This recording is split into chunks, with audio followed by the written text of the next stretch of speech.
He shoved her hard against the concrete wall, the impact echoing through the narrow hallway of the base's operations center. The soldier's face burned with authority, his jaw locked tight with anger. "You don't belong here," he hissed under his breath, gripping her shoulder as if to remind her who was in charge. She didn't flinch. Her gaze, cold and calm, met his with an unsettling steadiness that made him hesitate, but only for a second. Then came the sound of boots, synchronized and sharp, reverberating down the corridor. The soldier stepped back, his breath heavy, his uniform crisp. He was ready to finish dressing her down when a voice, a deep, composed voice, cut through the hallway. "At ease, Lieutenant," it commanded. He froze, turned toward the approaching footsteps, and his pulse stuttered. The woman he had just shoved straightened her jacket, brushing invisible dust from the shoulder of her uniform. As the group of officers came into view, he saw the silver insignia gleaming on her chest. His gut turned to ice. She wasn't a trespasser. She wasn't some new recruit who'd lost her way. She was Admiral Elena Ward, his new commanding officer. The silence that followed was heavier than any reprimand. Every muscle in his body stiffened, his mind racing back over what he'd just done. The realization hit him like a mortar round. He had shoved an admiral, one who had earned her stars in war zones where men like him barely survived. Elena looked at him for a long moment, her expression unreadable. The hallway seemed to narrow around him. The air grew thick, suffocating, and then, with a quiet composure that carried more authority than any shout could, she simply said, "Lieutenant, report to my office, now." He followed her in silence, his boots scuffing against the polished floor, each step echoing with regret.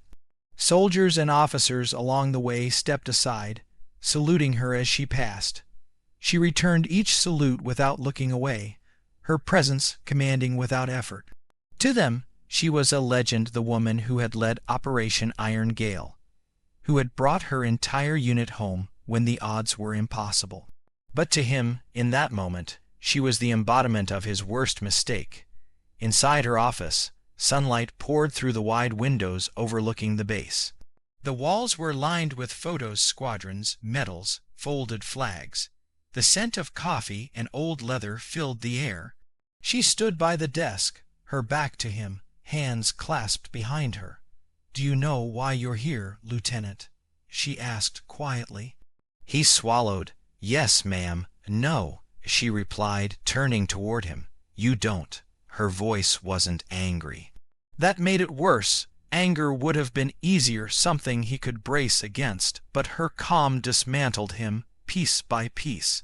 She studied him for a moment longer before speaking again. "Before you decide who belongs and who doesn't, perhaps you should ask yourself what that uniform means to you." The words cut deeper than any punishment could. She dismissed him without another word. He stood frozen for a moment, then saluted sharply, his throat tight. When he left the base's mid-day bustle carried on as usual, but the world felt different. Every sound, every call, every distant hum of a chopper seemed to echo the weight of his shame. For the rest of the day, whispers followed him. The story had already spread how the hot-headed lieutenant had shoved the new admiral on her first day. Most laughed behind his back, others pitied him. But none could imagine what it had felt like to look into the eyes of a woman who had seen death, loss, and the kind of silence that only comes from commanding in the middle of war. That night, sleep didn't come easily. He lay in his bunk staring at the ceiling, the memory replaying again and again. The shove, the look in her eyes, the calm that had stripped him bare. He tried to justify it. He hadn't known who she was. She was in restricted quarters. She wasn't wearing her cap. But excuses felt hollow. Somewhere deep down, shame twisted into something heavier, a realization that he disrespected not just a superior officer, but a soldier whose scars were carved from service he could barely comprehend. The next morning he was summoned again. The message was simple. Admiral Ward requests your presence in the command briefing room." He walked there with a sinking feeling, expecting humiliation, maybe even disciplinary action. Instead, he found her standing before a room full of officers, a holographic map of the Eastern Archipelago glowing behind her. She didn't look at him as he entered. "Take a seat, Lieutenant," she said without emotion. He obeyed. The briefing began operations, movements, logistics. But the more she spoke, the more the room fell silent. Her words carried weight born of experience. She spoke not from reports, but from memory, every coastline, every casualty, every coded distress call. She remembered names, faces, coordinates of battles fought and nearly lost. The soldiers listened not out of obligation, but reverence. And somewhere between her outlining of tactical routes and crisis protocols, the lieutenant began to see what others already knew. This woman had not risen through ranks on privilege or luck. She had clawed her way here through loss and duty, through blood and perseverance. When the meeting ended, she dismissed everyone except him. As the door closed, she turned toward him again. "You served under Colonel Mathers, didn't you?" "Yes, ma'am," he said, surprised. She nodded slowly. "He was a good man, saved my unit more than once." Her voice softened just slightly, a trace of memory in her tone. "You were there at Sulin Ridge, weren't you?" "Yes," he said again. "We lost good men that day." "We did," she said quietly. Then she looked directly into his eyes. "So tell me, after witnessing that, what gave you the right to treat anyone as lesser?" He had no answer. The silence stretched, heavy and uncomfortable. She stepped closer, not to intimidate, but to meet him eye to eye. "I don't need apologies, Lieutenant. I need soldiers who remember why they wear this uniform. Discipline is meaningless without honor." Her words branded themselves into his mind. That night he wrote a letter never meant to be sent, to his late commanding officer, confessing his mistake and the lesson he'd learned. For the first time he understood what real leadership looked like. It wasn't power. It was restraint. It was strength in silence. Days turned into weeks, and the lieutenant worked harder than he ever had before. He volunteered for every grueling shift, every difficult assignment. He didn't speak of what happened, but his actions told the story. Others began to notice. Slowly the mockery faded, replaced by quiet respect. One evening, during an inspection, Admiral Ward stopped beside him. She didn't say a word, only met his gaze and gave a brief nod. It was a small gesture, but to him it felt like redemption. Months later, during a coastal rescue operation, a storm trapped several young recruits in a sinking vessel. The lieutenant, now serving as operations lead, was the first to volunteer for the extraction. He coordinated with precision, commanding calm over chaos, guiding his team through the roaring winds.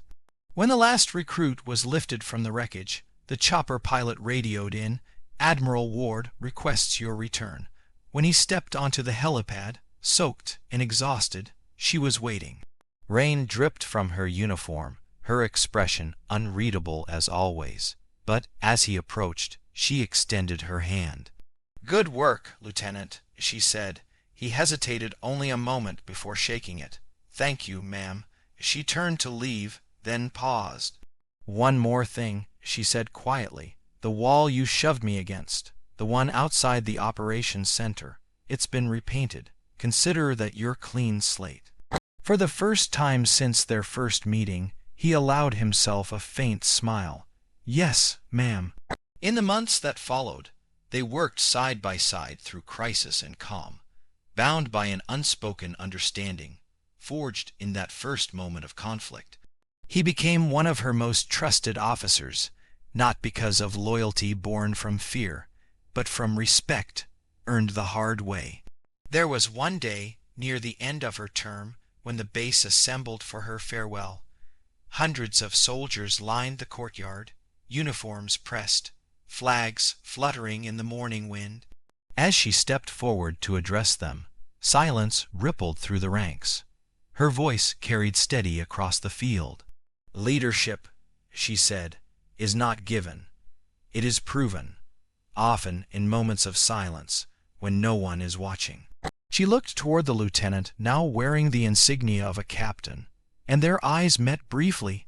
He stood at attention, but inside he was remembering that narrow hallway, that moment of disgrace that had become his turning point. When she finished speaking, the entire base rose in salute. For a long, silent moment she stood before them, not as a figure of power, but as a living symbol of quiet honor. Later, as she prepared to leave, the captain approached her. "Ma'am," he said softly, "you once told me discipline means nothing without honor. I never forgot that." She regarded him for a moment, then said, "And I never forgot that even the proudest soldiers can learn humility. You proved both." She turned away, walking toward the transport plane waiting on the tarmac. The engines rumbled, the air thick with the bittersweet weight of departure. As she ascended the ramp, the sun broke through the clouds, casting a pale light across the base. Every soldier, officer, and recruit stood silently, saluting her departure. And there, amid the line of uniforms, the captain lowered his salute slowly, realizing something profound. The woman he had once disrespected had taught him more about leadership than any manual or mission ever could. She had taught him that true strength doesn't shout, it stands still.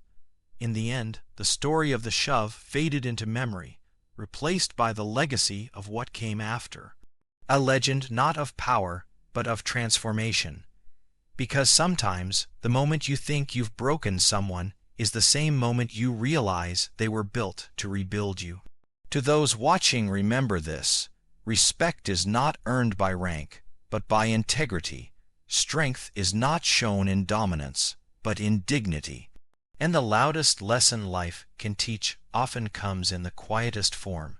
If you felt something from this story, share where you're watching from. And never forget the silent heroes who teach through patience, not pride.